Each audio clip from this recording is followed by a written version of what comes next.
नमस्कार, मेरा नाम है डॉक्टर पुरु धवन और आज इस वीडियो में हम बात करने वाले हैं कोलेस्ट्रॉल के बारे में कि अगर आपका कोलेस्ट्रॉल हाई है तो क्या आपको पैरालिसिस हो सकता है या नहीं हो सकता। अगर आपका कोलेस्ट्रॉल हाई रहता है तो सबसे बड़ा कारण आपके हाई कोलेस्ट्रॉल का होता है कि आपका एक्सरसाइज ढंग से ना करना, आपका खाना पीना ठीक से ना होना। जिन लोगों के अंदर कोलेस्ट्रॉल की मात्रा ज़्यादा होती है उनके अंदर पैरालिसिस होने की संभावनाएं ज़्यादा होती हैं। अगर आपको पैरालिसिस हो चुका है तो हो सकता है कि वो भी हाई कोलेस्ट्रॉल की वजह से हो रहा हो। अब जानने वाली बात ये होती है कि हाई कोलेस्ट्रॉल किस तरह से कारण होता है पैरालिसिस का। तो पैरालिसिस हमें तब होता है जब हमारे ब्रेन को किसी टाइप का नुकसान हो क्लॉट की वजह से, या फिर हमें नुकसान हो ब्रेन की कोई नस अंदर फट जाए ब्लड प्रेशर की वजह से। जो पेशेंट पैरालिसिस के होते हैं, जिनकी ब्रेन के अंदर क्लॉट आया होता है, तो ये क्लॉट फॉर्मेशन क्यों हो पाती है, ये खून का थक्का कैसे बना, उसे समझने की जरूरत है। अगर आपका कोलेस्ट्रॉल ज़्यादा है ब्लड के अंदर तो चांसेस ये होते हैं कि कोलेस्ट्रॉल ज़्यादा होने की वजह से क्लॉट फॉर्मेशन बॉडी के अंदर बढ़ जाती हैं। अगर इसके साथ साथ हाई कोलेस्ट्रॉल के साथ आप डायबिटिक पेशेंट हैं तो आपकी बॉडी के अंदर क्लॉट बनने के चांसेस और ज़्यादा हो जाते हैं। अगर ये क्लॉट आपके हार्ट में जाके कहीं अटक जाए तो आपको हार्ट की दिक्कत हो सकती है। अगर ये क्लॉट आपके कहीं और जाके अटक जाए तो उस ऑर्गन में दिक्कत हो सकती है। अगर यही क्लॉट ट्रैवल करता हुआ आपके ब्रेन तक पहुंच जाए और ब्रेन के किसी रास्ते को ब्लॉक कर दे तो हमें ब्रेन स्ट्रोक होता है। तो ये जो क्लॉट है ये सिर्फ हमारे ब्रेन को नुकसान नहीं पहुंचाता, ये क्लॉट जहां जहां जाएगा किसी भी मेजर आर्टरी को ब्लॉक करता है, जहां से उसकी ब्लड सप्लाई कट जाए, किसी ऑर्गन की ब्लड सप्लाई कट जाए तो उस पर्टिकुलर ऑर्गन को नुकसान होना शुरू होता है। तो हमें अपनी बॉडी के अंदर क्लॉट बनने ही नहीं देना होता। उसकी जो होने की संभावना से डाउन करने के लिए हमें अपने कोलेस्ट्रॉल लेवल को कंट्रोल में रखना चाहिए। कोलेस्ट्रॉल को कंट्रोल में रखने की बहुत सारी मेडिसिन मार्केट में अवेलेबल होती है, मगर मेडिसिन एक जगह होती है, क्योंकि मेडिसिन अगर हम लॉन्ग टाइम तक लेते रहते हैं तो हमें किसी न किसी टाइप का साइड इफेक्ट देखने को मिलता है। तो अगर आप कोलेस्ट्रॉल की मेडिसिन ले रहे हैं तो ज़रूरी है कि आपको अपने लाइफस्टाइल में चेंजेस करनी चाहिए, जिससे आपकी डिपेंडेंसी मेडिसिन पर खत्म हो जाए।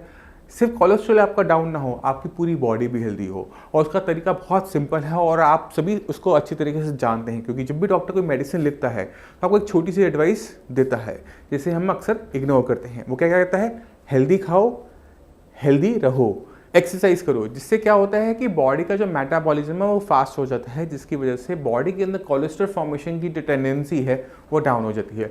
और अक्सर हम इसे इग्नोर कर देते हैं, ठीक है गोली खा तो रहे हैं, क्या ज़रूरत है, कोलेस्ट्रॉल डाउन हो तो रहा है, रिपोर्ट करवा लेंगे 2 महीने बाद 3 महीने बाद, लेवल ठीक हो गए, मेडिसिन छोड़ दो।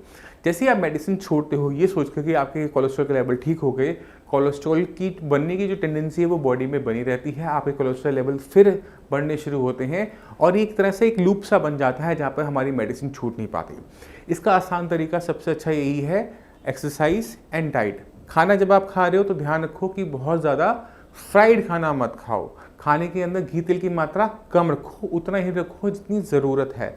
अगर आप ऑयली खाना खाते हो कोई दिक्कत नहीं, आप घी खाते हो कोई दिक्कत नहीं, उसके साथ साथ आपकी एक्सरसाइज ज़रूरी है। रिफाइंड ऑयल को, जितने भी सिंथेटिक रिफाइंड ऑयल होते हैं जो मिक्सिंग करके बने हुए होते हैं, इनका यूज़ करने से बचो। स्पेशली पाम ऑयल को लेकर। पाम ऑयल आपको ईजिली अब इंडिया में नहीं मिलता क्योंकि गवर्नमेंट ऑफ इंडिया ने उसे बैन कर रखा है, मगर हमें फिर भी काफ़ी सारे जंक फूड के अंदर इनका यूज़ होता हुआ हमें देखने को मिल जाता है, बहुत सारे स्नैक्स के अंदर इसका यूज़ होते हुए देखने को मिल जाता है। तो आप इसको पूरी तरह से अवॉइड करने की कोशिश कीजिए। अपने डाइट के अंदर नेचुरल जो अपने ऑयल्स होते हैं, जैसे ऑलिव ऑयल हो गया, मस्टर्ड ऑयल हो गया, देसी घी हो गया, आप चाहे बटर खाइए, बट उसको खाने के बाद एक्सरसाइज ज़रूरी है। जितनी आप एक्सरसाइज करेंगे, जितना आप फिजिकल करेंगे, उतना ही ज़्यादा आपकी बॉडी खुलती है, उतनी ही बॉडी आपकी हल्की होती चली जाती है, उतना ही कम आपका कोलेस्ट्रॉल लेवल होता है, क्योंकि आपकी बॉडी में जितना भी टॉक्सिक मटेरियल हो रहा होता है वो स्वेटिंग के थ्रू बाहर जा रहा होता है। आपकी बॉडी पहले से बेटर परफॉर्म करना स्टार्ट करती है, आपका लीवर बूस्ट अप हो जाता है, आपके सारे ऑर्गन्स को अच्छी तरह से ब्लड सप्लाई मिलनी शुरू हो जाती है, कोलेस्ट्रॉल की मात्रा हमारी बढ़ती ही नहीं है, हमें किसी टाइप की मेडिसिन खाने की जरूरत ही नहीं पड़ती, क्योंकि हम अपना फिजिकल वर्कआउट करके बॉडी के मेटाबॉलिज्म को कंट्रोल करते हुए बॉडी के अंदर कोलेस्ट्रॉल फॉर्मेशन होने ही नहीं देते कि हमें मेडिसिन खानी पड़े। तो मैं उम्मीद करता हूँ आप समझ गए होंगे कि अगर हम कोलेस्ट्रॉल को कंट्रोल करते हैं तो हम बहुत सारी प्रॉब्लम को होने से ही पहले से ही रोक देते हैं, चाहे वो पैरालिसिस हो, चाहे वो हमारा हार्ट अटैक हो। तो मैं उम्मीद करता हूँ कि आप समझ गए होंगे कि अगर हम अपने कोलेस्ट्रॉल को लिमिट में रखते हैं, कंट्रोल में रखते हैं, खाना पीना अच्छा रखते हैं, अपनी एक्सरसाइज करते रहते हैं, तो हमें कोलेस्ट्रॉल की मेडिसिन पर रहना नहीं पड़ता। हमारी और जो फ्यूचर में दिक्कत हो सकती है, जैसे पैरालिसिस हो गया, हार्ट अटैक हो गए, या फिर किसी और टाइप की बड़ी परेशानी होगी, वो आने से पहले ही टल जाती है। फिर भी आपके माइंड में कोई भी डाउट हो, कुछ भी पूछना चाहती हो पैरालिसिस से रिगार्डिंग, तो नीचे दिए नंबर पर कॉल करके doctors free of cost consultation देंगे, आप मुझसे बात कर सकते हो, आप अपॉइंटमेंट लेकर मुझसे भी आकर मिल सकते हो। अब इसी के साथ आपसे मैं चलने की आगे चाहूँगा। मिलते हैं अगली वीडियो में, तब तक के लिए नमस्कार।